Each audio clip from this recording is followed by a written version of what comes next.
ఉన్న బంగారాన్ని విడిపించి ఆ రోజు ఆన్లైన్ రేటుకే మేము కొంటాం. Sharma gold company.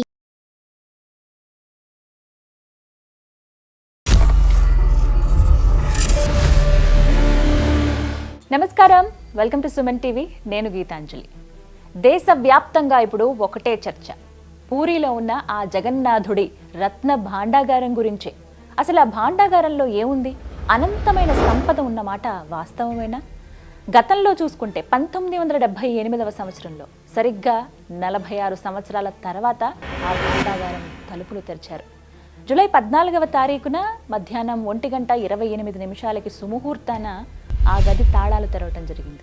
మొదటి 2 గదులు ఎప్పుడు తీసేవి. అందులో స్వామివారి ఆభరణాలు, నిత్యం వాడేటువంటి కైంకర్యాలకు వాడేటువంటి వస్తువులను అందులో ఉంచుతారు. అవి జాగ్రత్తగా వీరు తీసుకువెళ్ళినటువంటి పెట్టెల్లో తీసుకువచ్చారు. ఒక స్ట్రాంగ్ రూమ్లో వాటిని భద్రపరిచారు. కానీ 3వ గది, అదే రహస్య గది. ఆ గది తలుపులు తెరిచే ప్రయత్నం చేసినప్పటికీ కొన్ని కారణాల వల్ల కోర్టు ఉత్తర్వుల మేరకు నియమించినటువంటి టైం ఏదైతే ఉంటుందో ఆ టైం అయిపోవడంతో అప్పటికి మళ్ళీ అధికారులందరూ కూడా వెనుదిరిగారు.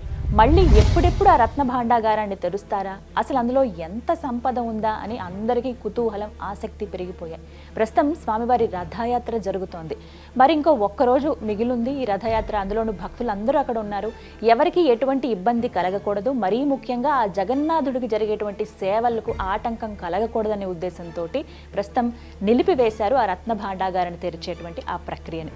అయితే మళ్ళీ ఇప్పుడు కమిటీ ఏదైతే ఉందో, రథ్ కమిటీ, వాళ్ళు నిర్ణయించారు జూలై 18వ తారీఖున ఉదయం మళ్ళీ ఆ రత్న భాండాగారం తలుపులు తెరవబోతున్నారు. ఆ రహస్య గదిలో అసలు ఏముందో, ఎంత సంపద ఉందో లెక్కించబోతున్నారు. అధికారులు పక్కా టైం కూడా చెబుతున్నారు. జూలై 18వ తేదీ గురువారం ఉదయం 9:51 నుంచి 12:15 మధ్య ఆ రత్న భాండాగార తలుపులను తీస్తారు అధికారులు. అయితే అందులో ఉన్నటువంటి విలువైన వస్తువులను తాత్కాలిక రూమ్కు షిఫ్ట్ చేస్తారు. పురావస్తు శాఖ అధికారులు తమకు సహకరిస్తారని, ఈ వ్యవహారం మొత్తాన్ని కూడా video తీస్తామని justice Biswanath Rath committee తెలిపింది. అయితే ఆ ఆభరణాలను తాత్కాలికంగా ఉంచే గదిలో పటిష్ట బందోబస్తు ఏర్పాటు చేయనున్నట్లు స్పష్టం చేశారు. ఆ ప్రాంతం మొత్తం కూడా సీసీ కెమెరాలను ఏర్పాటు చేస్తామని కూడా చెప్పారు. అలాగే ఎలాంటి ఫైర్ యాక్సిడెంట్స్ కూడా జరగకుండా అన్ని రకాల అగ్నిమాపక చర్యలు తీసుకోనున్నట్లుగా అధికారులు చెప్పారు. మొత్తంగా చూసుకుంటే కొంతమంది చెప్తున్న మాట ఏంటంటే 40 టన్నుల బంగారం అందులో ఉంది ఖచ్చితంగా అంటున్నారు. అప్పట్లో రాజులు 4 ఏనుల పైన మోపించుకుని వచ్చినటువంటి బంగారాన్ని అందులో నిక్షిప్తం చేశారని చెప్తారు. ఏమో అవి ఎంత నిజమో, అక్కడ ఉన్నటువంటి బంగారం లెక్కలు తేలితేనే కానీ ఇవన్నీ వాస్తవమా కాదా అనేది తెలియదు. మొత్తం మీద ఆ జగన్నాథుడి లీలలు ఎలా ఉన్నాయి, అసలు ఆయన ఏ విధమైన ఆభరణాలు భక్తులు మరీ ముఖ్యంగా రాజులు ఆయనకి సమర్పించారో తెలియాలంటే ఆ గది తెరవాల్సిందే. ఆ గది తెరవాలంటే మనం జూలై 18వ తారీఖు వరకు ఆగాల్సిందే.